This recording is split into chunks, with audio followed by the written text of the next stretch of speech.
When you first start homesteading, or perhaps you're looking into homesteading, you quickly run into the idea of stepping away from the processed food. Oh boy. Is it possible to do that without breaking the bank or going crazy? Today, we're going to find out. Welcome to Simply Living Homestead, where we empower homesteaders and preserve traditions. I'm your host, Amanda Carlin, and I help homesteading families bring peace and order to their lives. My friend, are you overwhelmed with all the tasks on your homestead? Do you wish for a mentor to guide you through the tough moments each day? Then you've come to the right place. Together, we will learn to organize our homestead, love our families well, and walk in the peace of God. If you're ready to get unstuck from the constant feeling of overwhelm, then join us each week as we explore practical advice, inspiring stories, and heartfelt encouragement to help you thrive. Let's grow a sustainable, meaningful life together, both in the home and on the homestead. Hey neighbor, welcome back to the podcast. Today we are going to be talking about the simple steps to healthier eating, the crunchy way, I guess. We're going to start with small, sustainable changes that you can maintain and build on. There is no judgment here. I know how hard it is to feed a family. I'm writing this for me. In fact, it has been a struggle the last couple of months to not feel icky when we are eating. I know how hard it is to maintain healthy eating habits and not buy the quick stuff. We have moved recently, and it threw my meal planning for a loop. We've also found some behavioral issues in my son that, the move caused some of it. Change is hard. But we've been eating a lot of processed food, junk, sugar. And today I thought we should explore why those things might not be so great for you and what we can do about it.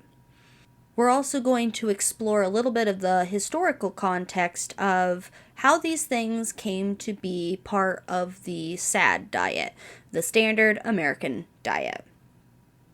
Now, before we begin, here's a couple tips for success as we're looking at these very specific terms and things that we might be wanting to step away from.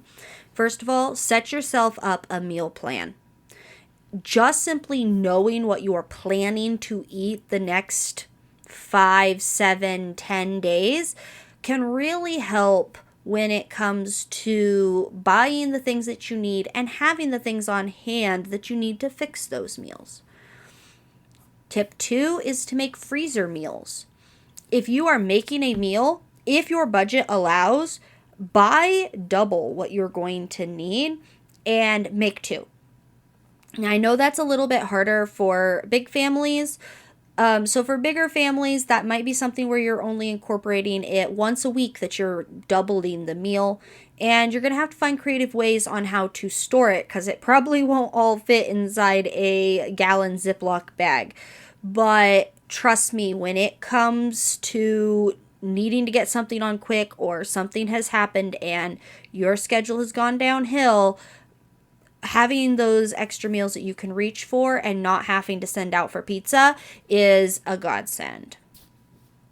Tip 3 is to eat with the seasons. Things that are coming out of your garden can be readily utilized, or eating from your pantry in the winter. Looking at what you have on hand can really help facilitate your meal plans and your freezer meals.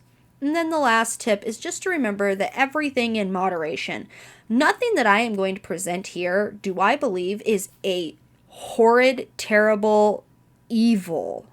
But if consumed in large quantities, there can be things that shows that you're not feeling as good as you could or should be.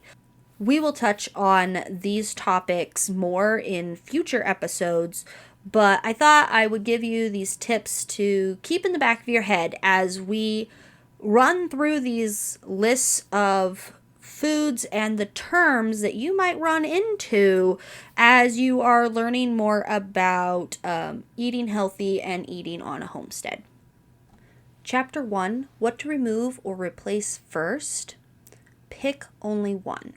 We're going to be talking about 4 different food groups, and Some of them are kind of big, so don't feel like you need to be taking them all out at once. Pick whichever one feels the easiest to you and start making replacements or lowering your consumption in that area and see if you notice a difference.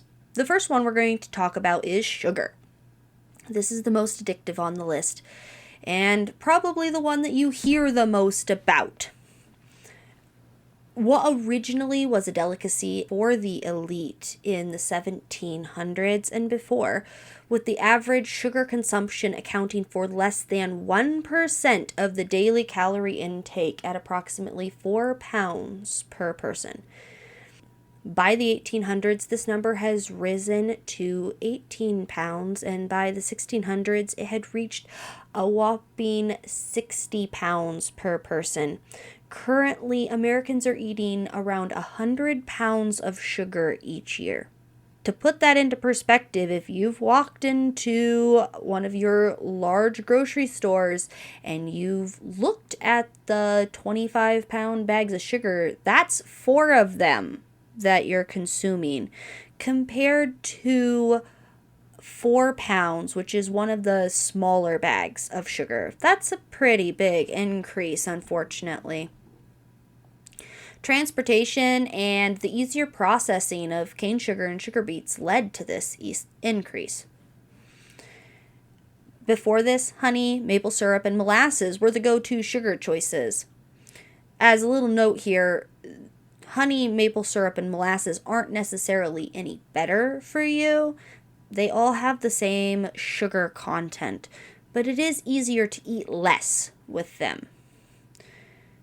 It somehow, the strangest part of my brain, it's easier to fathom consuming 4 25-pound bags of granulated sugar than it is to think about consuming multiple 5-gallon buckets of honey, maple syrup, or molasses. And that's just something really interesting to note.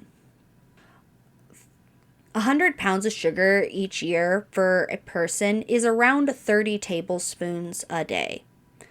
Over half of that is sodas and fruit juices. If you can reduce those out of your diet, you've just won half the battle. Now, when you're trying to get rid of sugar, that might be the thing that causes some of the biggest reactions from your family. Just start small. There's no reason to make super dramatic changes, and often if we try and do that, we can't stick to it. I recommend slowly buying less and making a few more things at home. This is a more sustainable way of attacking the sugar consumption of oneself. The second thing is preservatives. I'm going to read a quote from livestrong.com, linked below. One of the advantages of food preservatives is you don't have to worry about the food spoiling quickly before you have a chance to eat it. Processed foods have additives to increase shelf life and make food more convenient. Additives like nitrates also add color, which makes the food look more appealing. The goal behind food preservatives is to make food safer, according to the Food and Nutrition magazine. Sometimes it's the amount of food preservatives that matter. Eating small amounts of food additives may be safe, according to the Cleveland Clinic, but if you eat a lot of processed foods, you may be increasing your odds of having obesity or having diagnosed with high blood pressure, heart disease, or cancer. As we can see from the above quoted paragraph, preservatives are needed in products that need to sell it on a shelf for a long time, but it might not be good to be consuming as much as we are.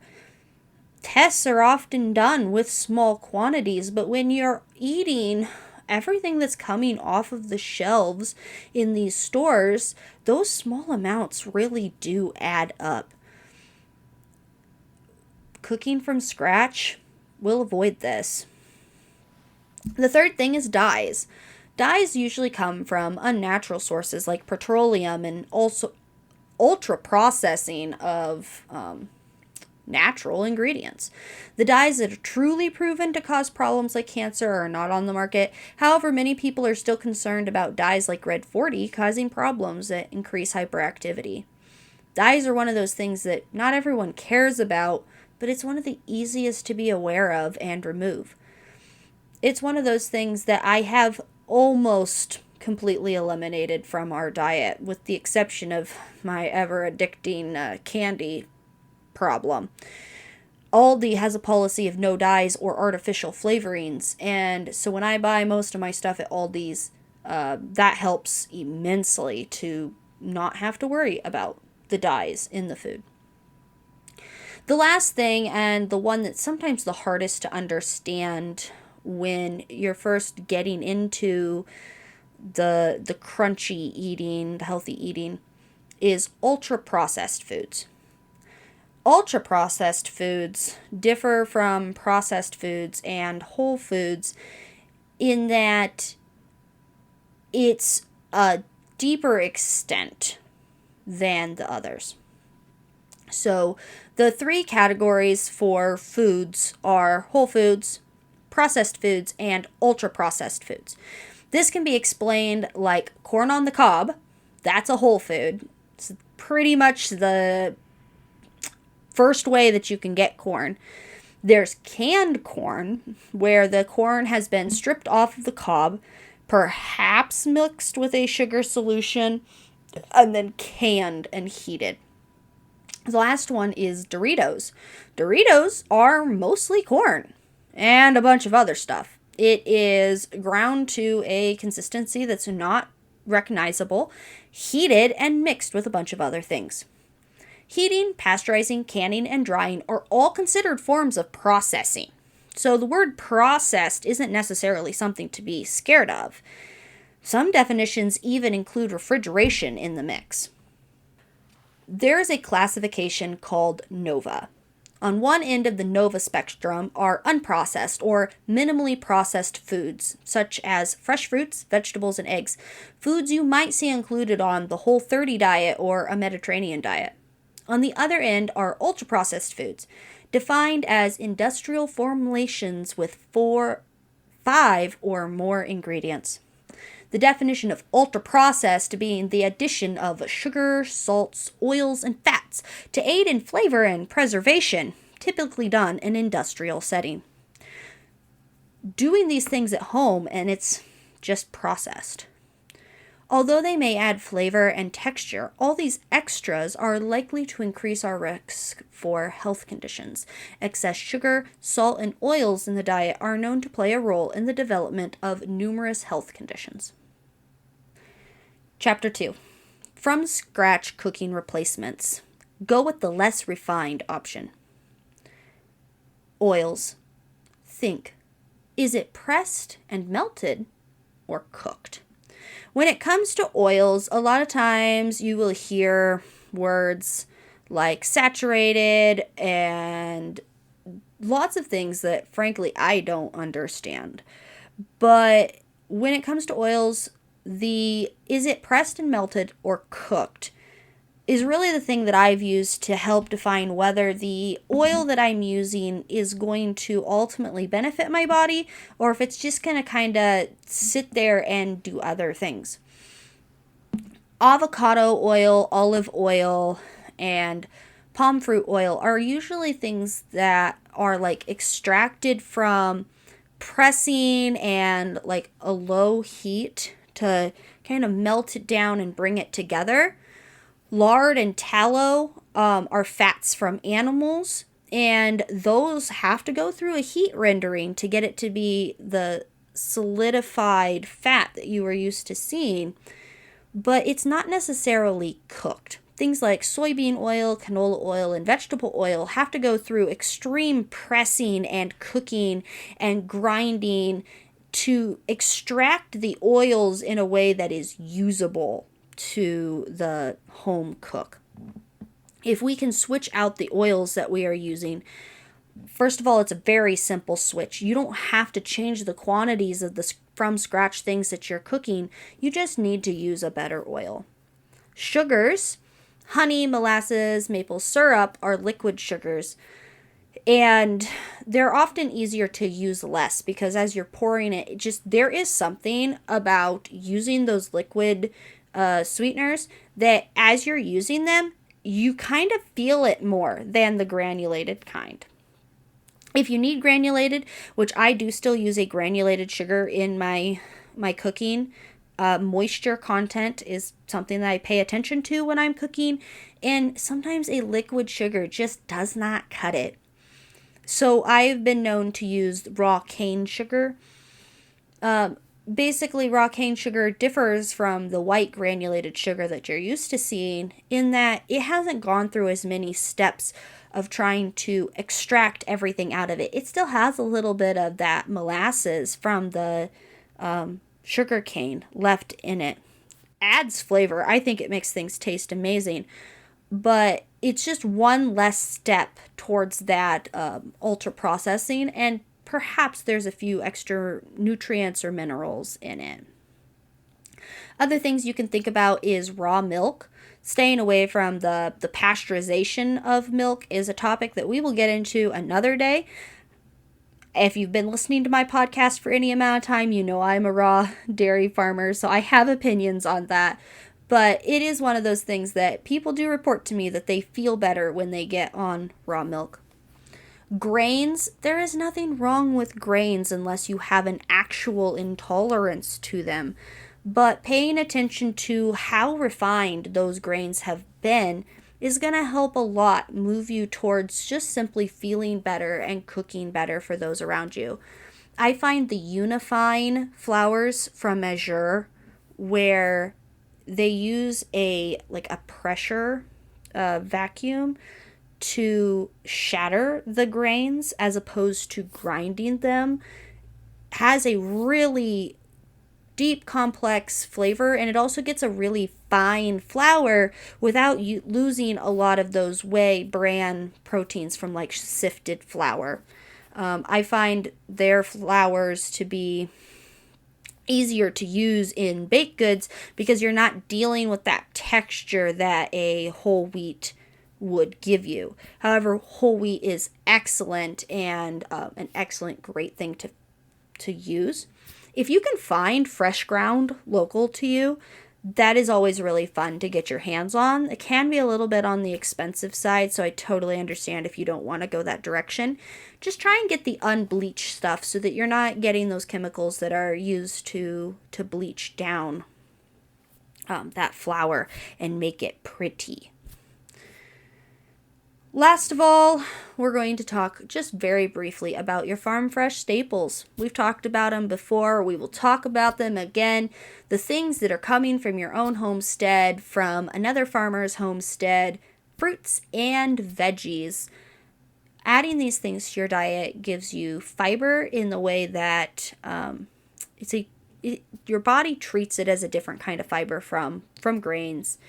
And it really helps just keep things moving smoothly and the digestive system.